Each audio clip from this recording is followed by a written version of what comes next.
to sign in and record your attendance. So call the meeting to order, roll call, sign in on the website, and we'll move right into project update.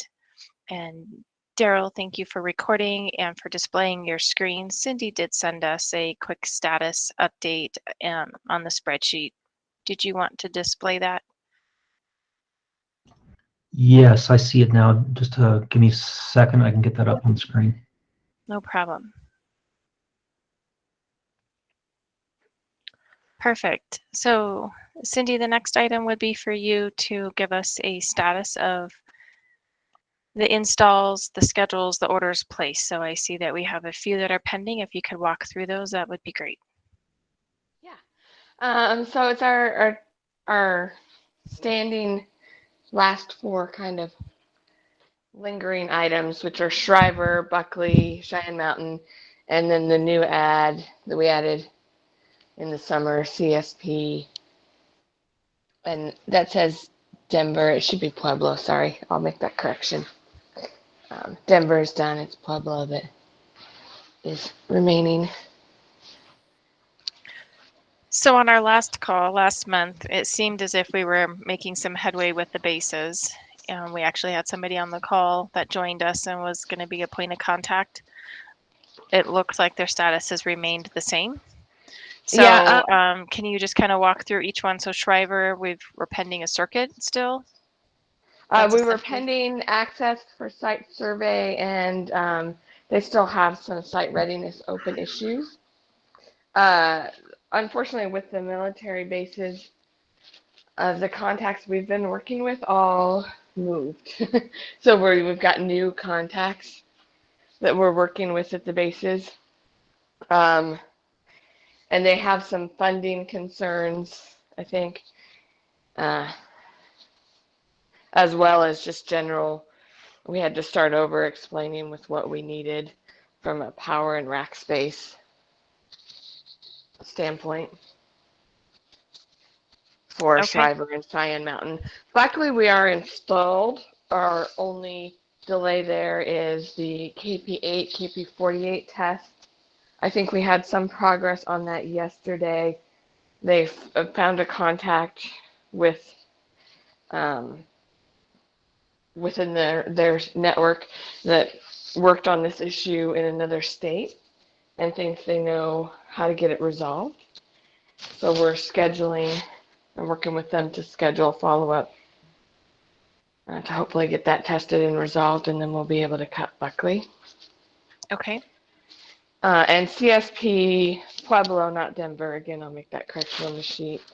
They decided to order their own rack. The rack was supposed to be in last week, but we got notified that it's been delayed until the end of October. So that's just put a hold on us being able to install the equipment. The circuits are in there. We just need the rack so that we can install the equipment. Okay, and then Cheyenne Mountain. Cheyenne Mountain is similar to Shriver. We needed power and rack space, and the contacts had changed, so we had to have another call, kind of walking through that with them. Okay. And then they were going to have some internal meetings about costs associated with some of that stuff.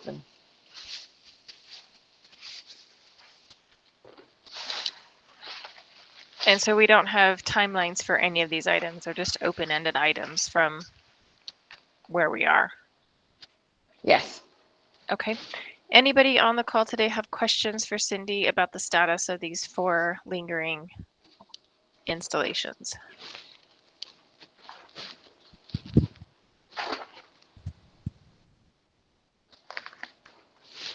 Okay. We will move on to the issues tracking spreadsheet, which is tab 2 on that spreadsheet. So Vail transfer issues. Yeah, I have not heard. So Vail is actually in the process right now of cutting over to direct SIP. Vail just cut a few minutes ago. and they'll be cutting PIN here in about 5 minutes over to their new direct SIP on their new CPE system. Mm-hmm. And I haven't heard of any more transfer issues now that they've moved over to that new system. I've Okay. left it open just in case, but Mm-hmm. I'm hopeful that the issues have been resolved. Okay. Do we have anybody on from Vail today? Yeah, Brett and myself are both on. It looks like we've had some transfer stuff, but not. I can't narrow down what the transfer issues are. It's sometimes it'll randomly go. Sometimes we don't know if it's our new Vesta system that we installed a month ago or it's ESInet. So we're still trying to troubleshoot that as well. Okay. So is it admin transfers or 911 transfers? Do you know? From what I'm aware of, I believe it's both.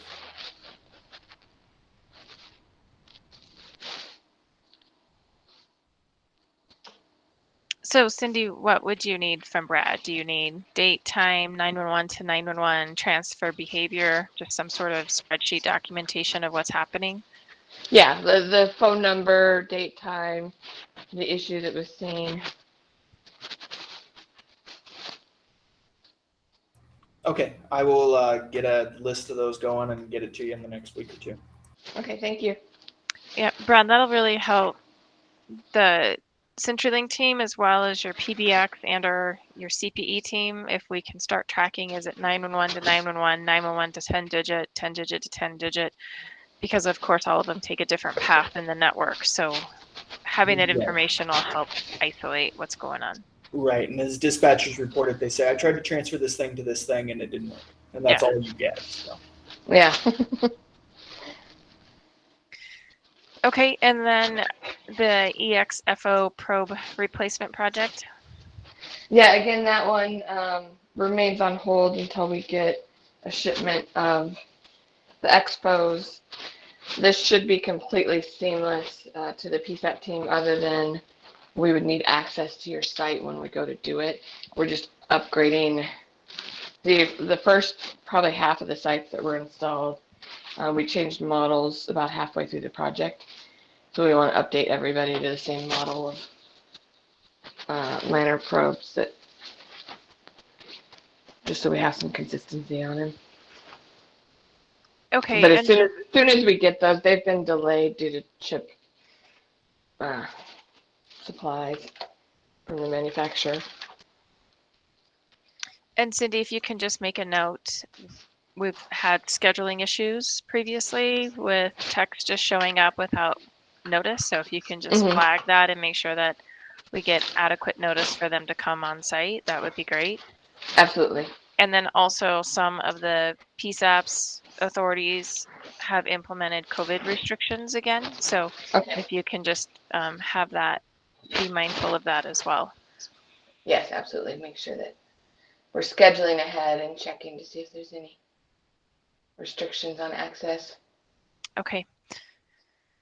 So these are the only two open items that you're showing as lingering from the ESInet migration. Correct. Okay. I think we've got some future items we've been talking about, but not really open issues. Okay.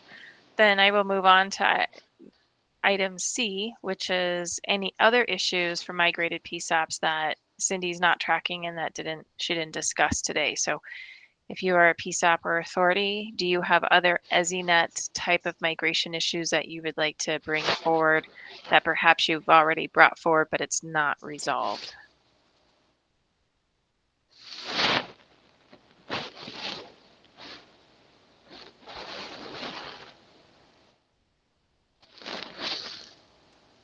Okay.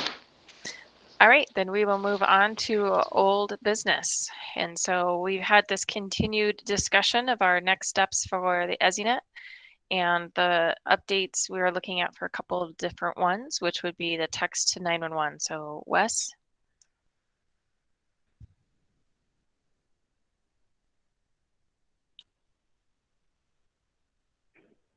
Hi, Kimberly. Can you hear me? I can, thank you. Yes, we're still working through that with Intrado. I plan to try to make some headway on that next week, but it's still status quo for now. But bottom line is that we still will work to provide the texting conduit or pipe, if you will, the ability to bring text to the end user, and then the individual users, be it CAMA or IP, or if they're existing, we'll work out their deal with Intrado directly. So, Wes, obviously this has been pending for months. So is the issue just between the two companies trying to negotiate how this is going to work and if there's costs associated, or what kind of hurdle do we have that what are we waiting on? Just that, to have the two companies work it out. It takes a while. There's legal, other issues. It's still product issues, statement of work issues, all those sort of things that have to be done. Okay. Anybody have any questions for Wes on text to 911?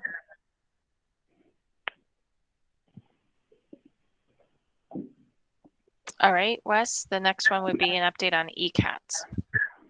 ECATS is looking good. It's still to get the green light. We have accepted their statement of work from Intrado, or I should say ECATS directly on that. And to get that teed up, I've got to work that out with Mr. Kunkelman here to get that wording over to Daryl to get it teed up for a review by the commissioners and subsequent approval. And the filing is going to include an additional increase to the tariff costs. Yes, it will. Okay, so I'm not sure what kind of process and timeline that's going to go through, but obviously we're going to want to pay close attention to that. Yes. And just, again, assuming the company is going to look for a replacement because it's replacing the reporting solution already in the tariff? Correct. So that language will address all that, both the cost and basically replacing Clearview as it is today. Correct. Okay. Anybody have any questions for Wes on ECATS? This is Jennifer. I was wondering, it sounds like that might take a while. And so do we have a rough timeline for when ECATS might replace Clearview, or is it too early to say? It'll take, once it gets accepted, Jennifer, it probably will take about 90 days or 100 days, something like that, for the ECATS team to then get down to each individual PSAP and get the RDDMs aligned and that sort of thing to get that set to pull those reports. So once it's the green light starts when the PUC commission would approve it, right? And then you add the 90 to 100 days to it on top of that. Okay.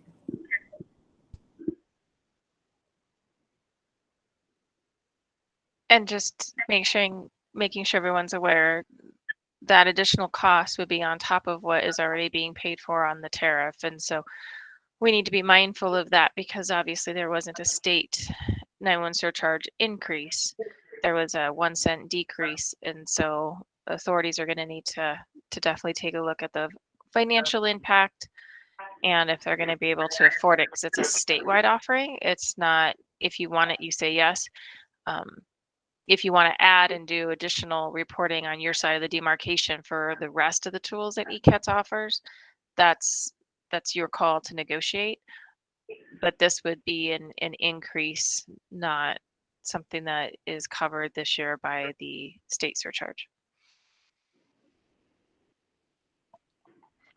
This is Daryl. Just a couple thoughts on that.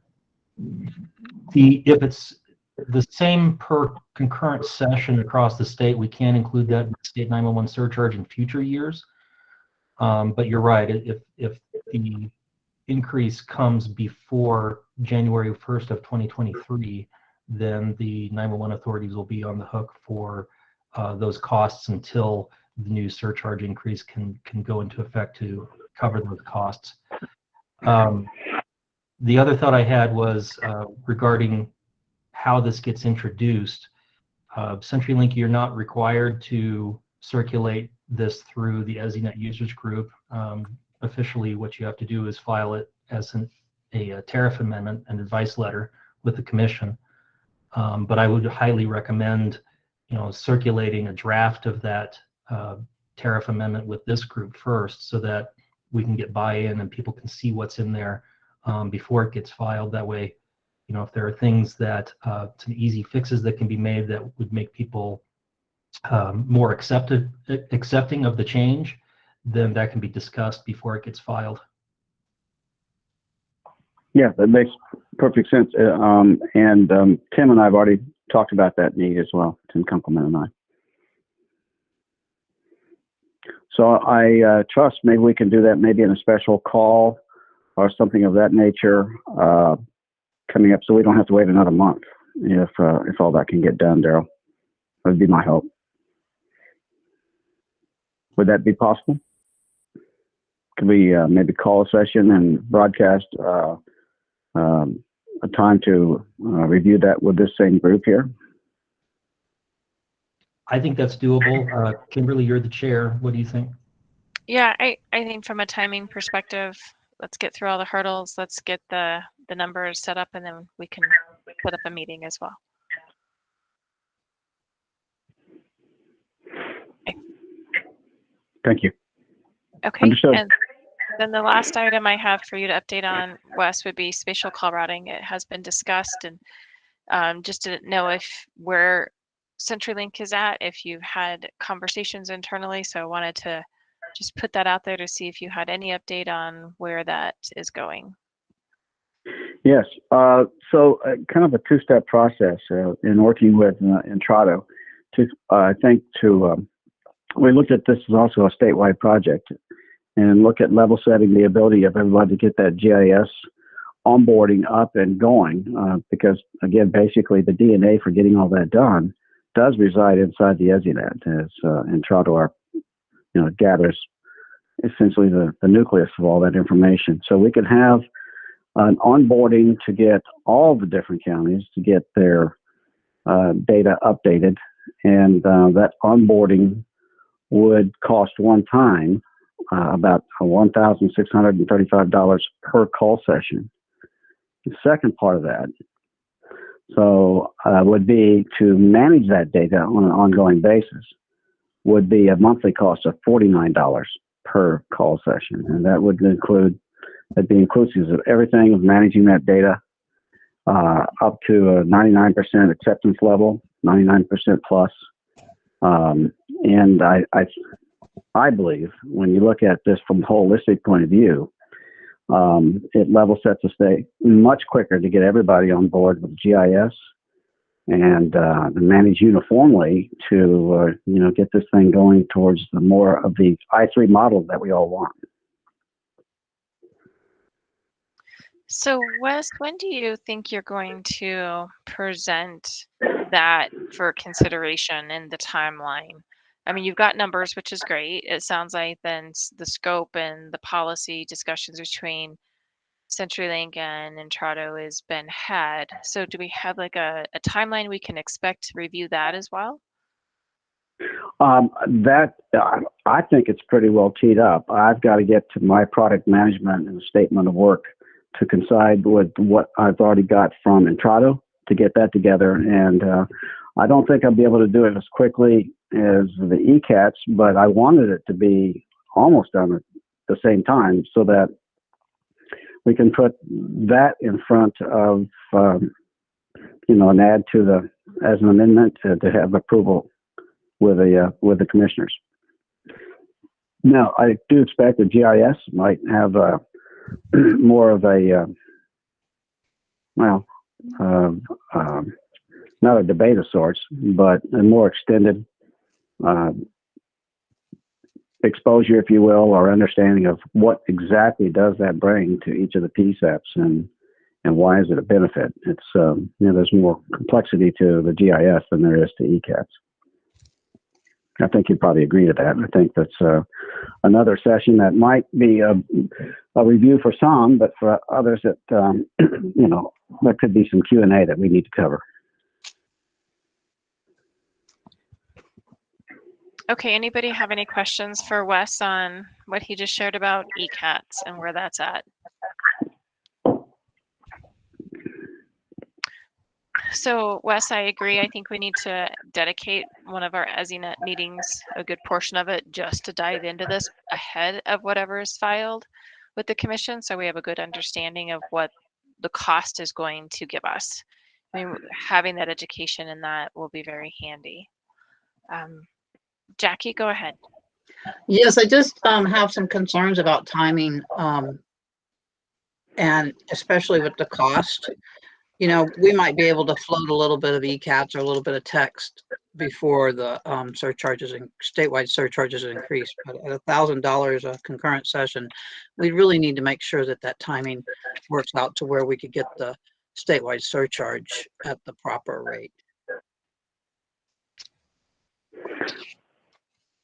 Understood. And that also will take some time. And Daryl, did you say that that gets more direct relief or across the board relief in 2023? Did I hear that correctly? Yeah, so the surcharge rate for 2022 has already been set, so we can't change it again until October 1st of 2022 to take effect on January 1st of 2023.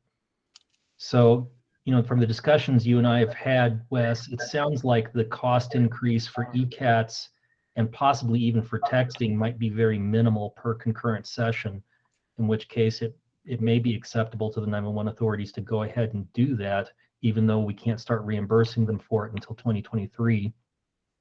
The spatial call routing, I'm assuming, is going to cost significantly more per concurrent session. So one strategy to consider might be to put that in the tariff, but put a start date for those charges in January of 2023, so that when the commission sets the rate next year, we can plan for that. Agree. And what I can do is send out basically an explanation of what the onboarding is on the GIS. They're nice bullet points that basically outline what all the action items that will be going into it. 50 hours of consultation services and an additional 100 hours for all that onboarding. And there's about 10 points what it covers. It's pretty detailed. So obviously we owe that to the group here to get that explanation out for everybody to peruse it and get back with us with a Q&A, and then we can pick a time to have a webcast here and review it for the whole group at once. That cost. Yeah, I agree with you. It won't all happen at once though either, though. Daryl and Kimberly, maybe we should talk about that. Actually, it won't. We'll have to pick the work effort of how it starts and then when it will be paid and that sort of thing. So there might be some relief on a scaled rollout. Yeah, I definitely think it's going to be a good idea for a plan and for us to understand a project implementation. So let's make sure we set up a meeting when you're ready to present this to us with the cost and then how the project is going to roll out, and if it's start, for example, here's the cost, and then if it's requested for Larimer County, they start paying for it. If Denver doesn't request it because their data is not ready, they don't start paying for it. So just understanding where it's a cost-based average across the state. However, it's all about timing. Not everyone's GIS is going to be ready to move forward with that. And so just hearing that from the team, that's going to be really helpful. So I think we're definitely going to need to allocate some time to get educated on how spatial call routing works in your network. Yeah, pay as you go, so it won't be, an all at once kind of thing. So I'll be up in Edina next week and hanging around. We can cover all this with anybody that has Q&A on. One wrinkle to think about in terms of pay as you go or any sort of a la carte kind of approach is that the commission cannot pay different amounts to different 911 authorities per concurrent session. We have to distribute the same amount per concurrent session to every 911 authority. So if different 911 authorities are paying different amounts per concurrent session, that makes the reimbursement process a lot more complicated.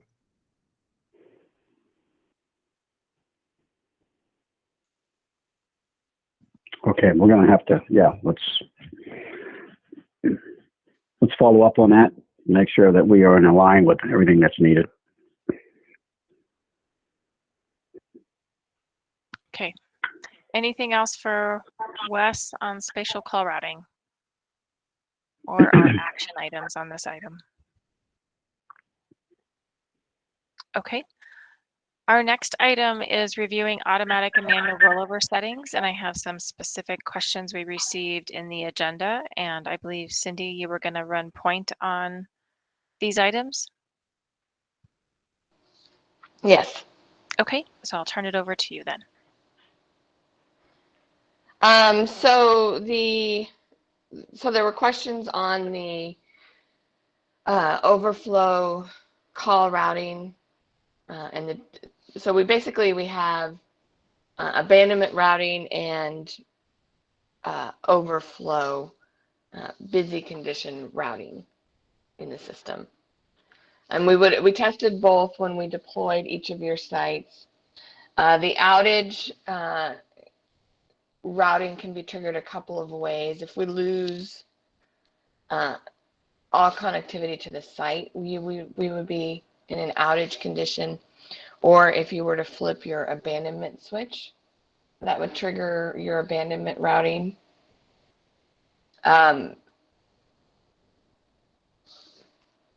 Everyone has a designated abandonment route. You can have multiple sites in that list, but it's a try this, then try this, then try this kind of order.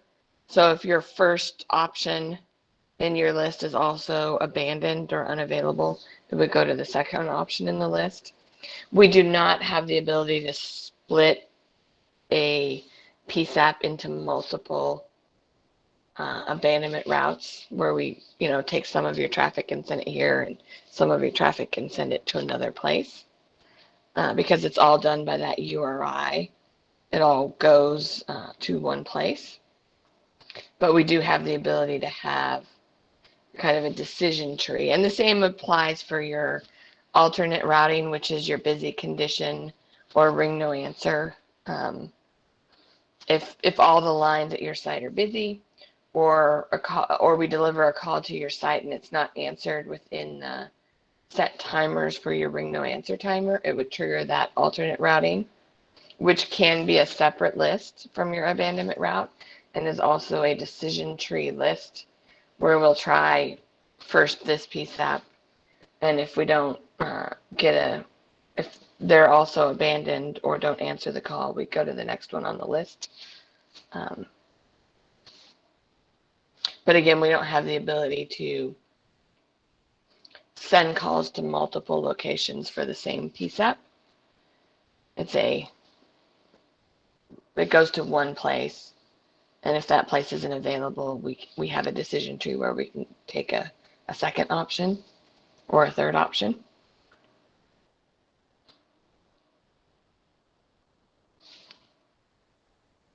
Does that make sense? Are there other questions about that? Mandy, go ahead. Sorry, I had to come off mute. Thanks, Kimberly, for bringing this up. So Cindy, I guess that is a bit of confusion because I thought the ESInet offered some more dynamic call routing for exactly these kinds of scenarios. And it sounds like that really is not the case, other than some sort of decision tree or, flow chart, whereas let's say Western Colorado Regional Dispatch Center rolls to, let's say in the overflow scenario, goes to Delta, but then Delta is busy and their overflow, I guess their initial overflow as it's set up now, and I know that we're discussing it, I don't know if Connie's on the line, comes back to Westco. That's problematic. And so for Western Colorado Regional, we can have a second option in your list. We wouldn't follow Delta's list because it was a Western Colorado call. We would follow yours. So we could have a second option that wasn't Delta in your list.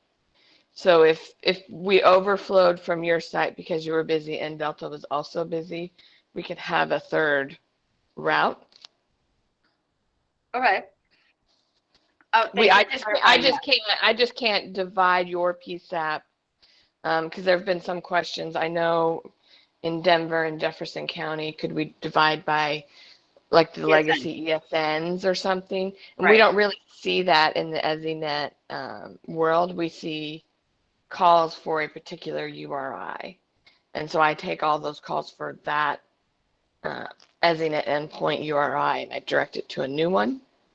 So I don't have the ability at this point to divvy those up into different destinations. They all go to one. But we can have more than one option in your list for your calls. And Delta the same way.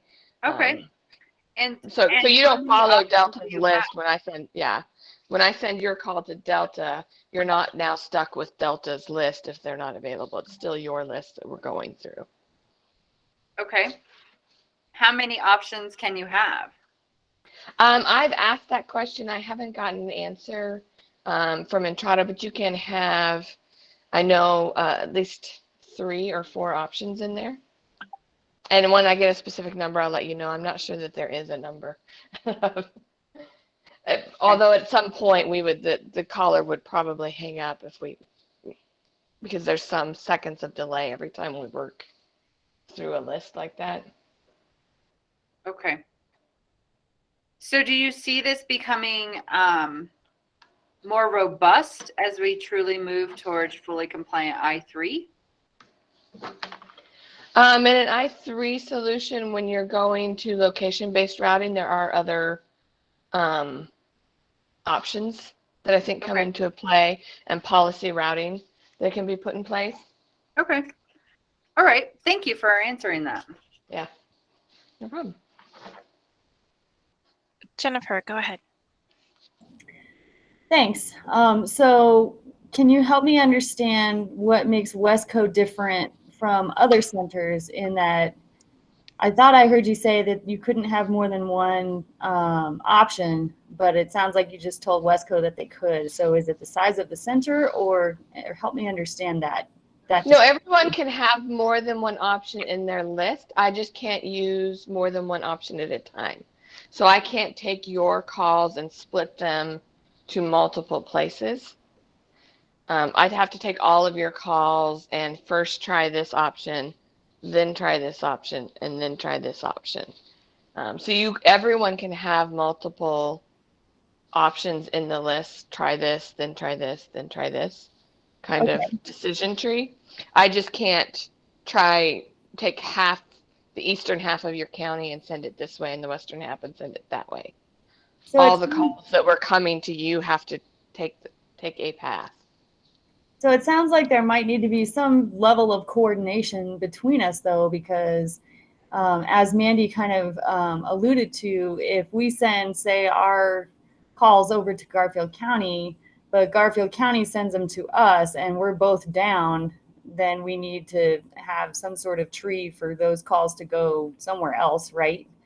And because we don't want to overwhelm our neighboring PSAPs. For example, we wouldn't want to be sending all of our calls to Picken County and Garfield be sending to Picken County, and all of a sudden Picken County is just slammed. Right. Is that correct? Correct. Okay. Thank you. And if anyone that has access to their Clearview reporting, the info on your list is available in that Clearview reporting under that PSAP provisioning screen. It'll show what's in your abandonment and alternate routing list. And I can certainly pull that for anybody that needs that. I'm happy to pull that list for you. And Daryl, you had your hand up before, so go ahead. So Cindy, and this is what I wanted to talk about regarding this today, because my understanding was that PSAP provisioning, where it says alternate routing, that is where the calls go if all of their lines are busy at that PSAP. And Vicki Hyatt and I found out that that's actually not correct. That is the list of PSAPs that will route to you if they are busy, not the other way around. So I think we need to clarify for people which way it is. And Vicky, I don't know if you can speak to this at all, but you talked about that there's a way to find it through the CMP screen.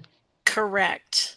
The 911 CMP screen, if you click on that and then for your PSAP, it should come up with, it says the route list, and you view that and then hit on any of the magnifying glasses under the ESN route table, and then it brings up the... So on your IUP screen, it's this one right here that I'm highlighting, the first one under home.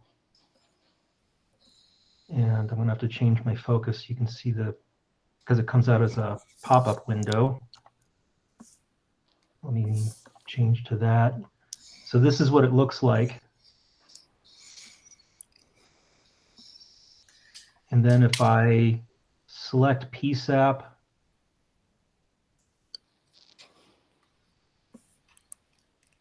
so we'll just pick one. I'll do Adams County. Well, that's the backup. Let me pick a different one.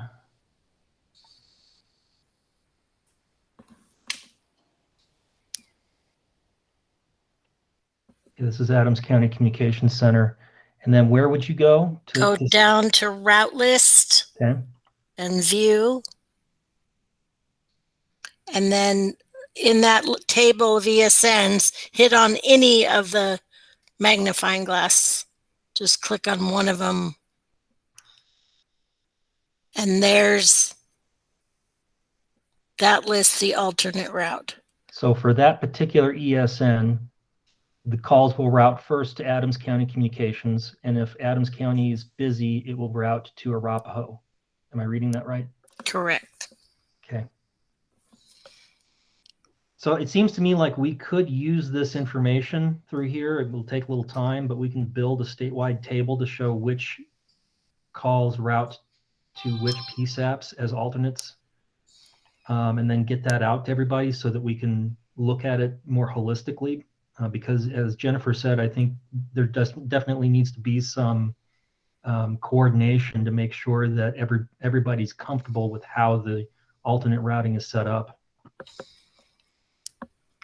And we have been working a current project. Daryl and I started this where many of the PSAPs have responded to add additional alternates, and we're tracking that on a spreadsheet, which once Daryl can pull it up at any time, but once I complete the requests I have, I'll let him know that, all of them have been taken care of that have come into my email, and we can show or share that and show who's routing to who when all lines are busy.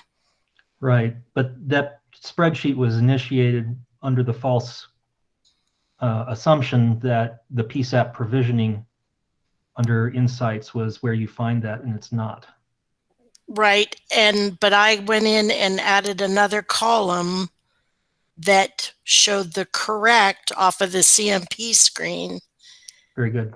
And then have been updating to show what we've added for those PSAPs that have requested changes. So it should be good now. Good. Great. Thank you. Mandy, did you have a point or a question? Yeah, and I guess it's more of an education and understanding. So Daryl just demonstrated on Adams County. And Daryl, if you don't mind, would you bring up my center? Because like I have the destination and then it says backup and it just says fast busy. And then it has a list of ESNs. So it would be very helpful because many of us have been discussing just this scenario, like our routing in the event that our center can't answer the phone in different scenarios and in different circumstances. Like there's just more information, or perhaps I'm in the wrong place. I'm seeing more information, but I don't really understand fully what it all is. And I don't want to request changes without fully understanding. And I suspect if I don't fully understand, there has to be other people on the line that are in the same boat. Yeah. See, this is what I'm seeing, Daryl. So you just click on any of the magnifying glasses. Yep. And there's the alternate routes. And I know we've had a couple of training sessions and then there was an upgrade. I believe we had a training session with the upgrade and I think it may be recorded. Daryl, am I remembering correctly that we did record that? Or I think there could have been a time that we were having problems recording with Google Meet and that could have been the training. So this is Jennifer, and that's why I asked about timing for ECATS earlier. The Western Region directors were talking about we would really appreciate training on the new updated version of reporting. So if there's a recording here, that's great. But if there isn't, I think we'd love to have one in the next 30 days or so if we can pull it together. Yeah, this is Daryl. I was talking to mute a little bit ago. Kimberly, if I recall correctly, that was one we did on your Microsoft Teams account. Okay. But Jennifer's point is correct. That was a training for the old Clearview, and it probably would be good to get a new training based on the new platform, the Intrado Insights platform. Okay. And Vicki, are you able to coordinate that for us? Yes, I'll work between our team and Intrado to make sure we have the right presenter, and I can help get that scheduled. That would be great. And it's always so difficult to find the right date and time. So if you can just give us options for your trainer, and then we'll record it and make sure it gets recorded. That way people can watch it when they're available. Perfect. And one point I'd like to make about this, if you're going through and looking at where your alternate routing is, Mandy, were you under the impression did you ask for more than one rollover? It looks like the only rollover you have is Delta County. Yeah, that's exactly what we were trying to get to in our discussion, as Jennifer just talked about in our Western Region Directors call. And we were trying to figure out just that. And then it raised the question that some of us received emails and some of us didn't about some of our routing, and we weren't clear what that was. Daryl, I reached out to you on that. Anyway, that's why we had asked Kimberly to agendize this specific conversation for this meeting, because there's so much confusion and misunderstanding around it. And yeah, I think that we are working towards just that, additional rollovers. But I also thought incorrectly until this call that we could specify per ESN, meaning depending on where specific routing ESNs were coming to Westco, maybe it would be better for me to route those to, say, Gunnison, and others to route in Delta in an outage situation. But it sounds like that's not a feature. Right, that's not a feature. Do we have anybody from Intrado on the line today? I mean, the fact that is here. I'm sorry, go ahead. Kim Haig is here from Intrado. Hi, Kim. Hi. So the fact that these are listed by ESN kind of implies to me that you could set up different routing by ESN. Otherwise, I don't know why they're listed. Each ESN is listed separately. Can you speak to that? Can you set up different routing based on ESN? I'm not familiar that you can set up routing based on individual ESNs, but I will clarify that. Okay. It's not been an option in the past. Okay, thank you. Matt, go ahead. Even if you could do split routing by admin ESN, those aren't your wireless ESNs, and we generally have one wireless and one VoIP per PSAP. So I'm not sure what splitting by wireline or admin ESN would do for you. Good point, Matt.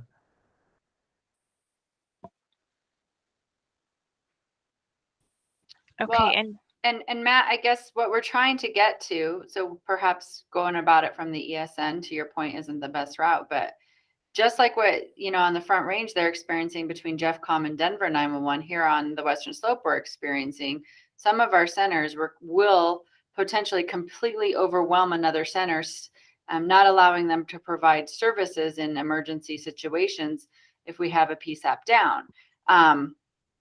And so we were hopeful, or at least I was hopeful, maybe I shouldn't speak for the group, that the ESInet would provide more dynamic routing solutions in those scenarios, that we could ensure that those calls are being answered versus one PSAP completely overwhelming another PSAP.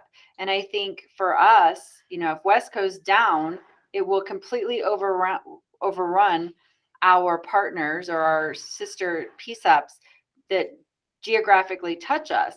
And I know that Jennifer's experiencing that same thing in Grand Junction. Should she go down, her center could potentially, provide so much work on another center that we really need to explore options for more dynamic routing.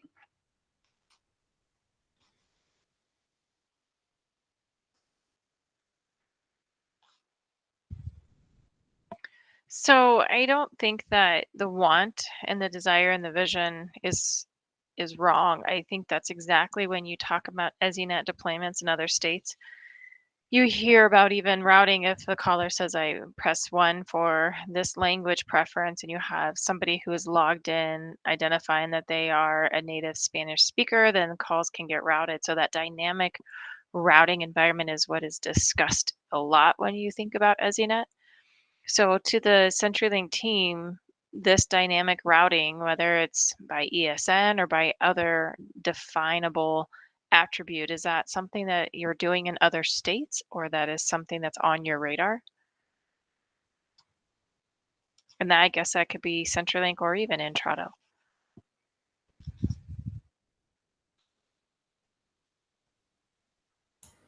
Well, it's certainly a question that we can take back and see if it is on the for future releases.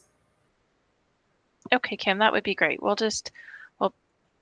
hold on to it for now, but we would like to understand how dynamic routing for various different attributes that are defined, or something like an ESN, could be defined in this particular network combination that we have in Colorado. Okay. Great, thank you. Great discussion, everyone. Any other questions about this before we move on to new business?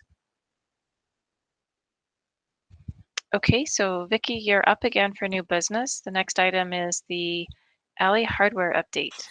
Yes, I just furthered those that haven't heard yet.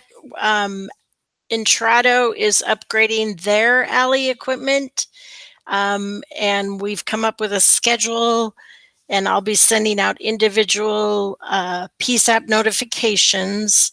It's going to take down one Alley link at a time, should not impact overall traffic. We have a project manager assigned. She will call the PSAP supervisor, duty supervisor, ahead of starting anything, just to make sure the time is still good, that there's no, big traffic accident or something overwhelming the PSAP. They'll ask to do a test call or two.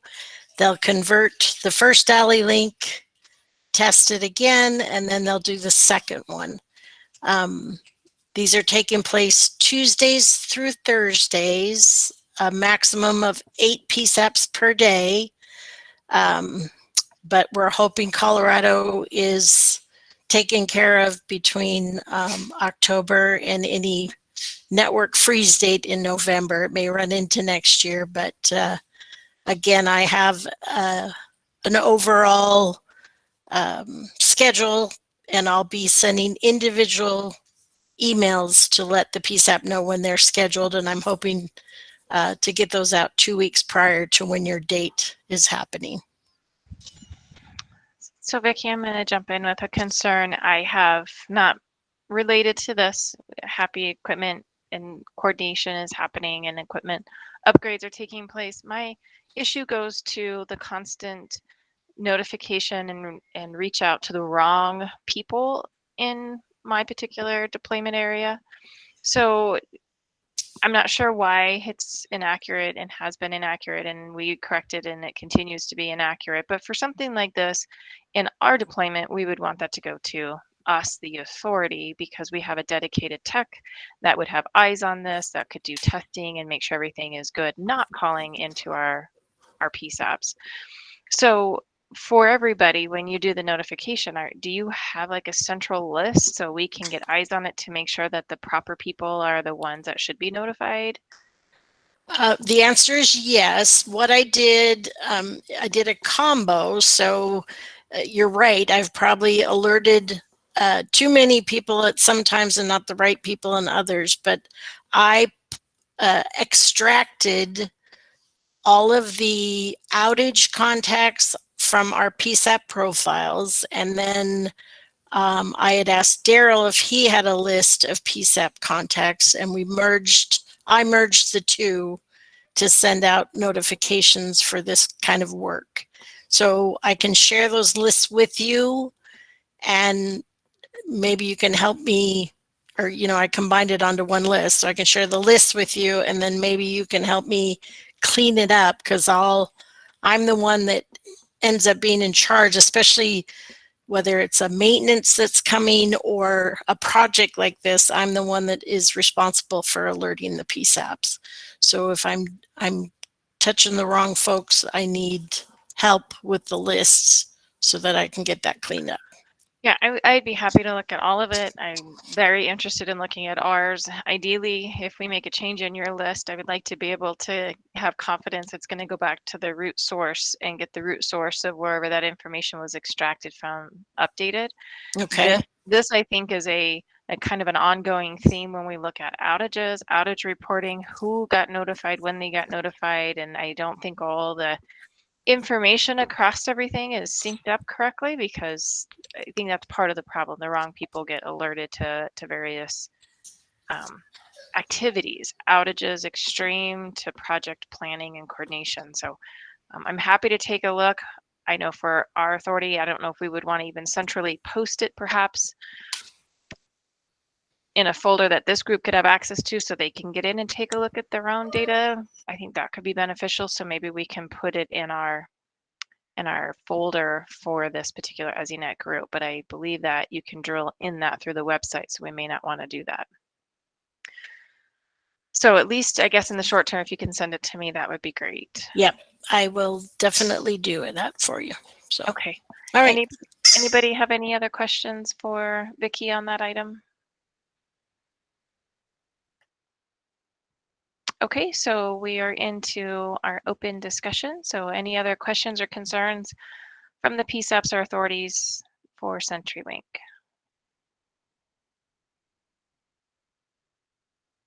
Okay, CenturyLink and Intrado team, do you have anything that you need us to address or that you would like to bring up to the group?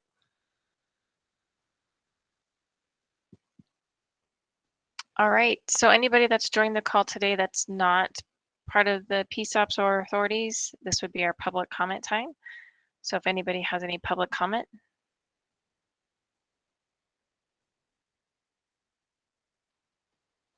All right, well then that brings us to our last item, and that would be adjournment. So we will go ahead and call this meeting adjourned. It is 10:55. Thank you everyone for getting on today and participating in the great discussion. We appreciate it. And we have several open action items, so we'll get those addressed and scheduled accordingly. Have a great rest of your day. Thank you.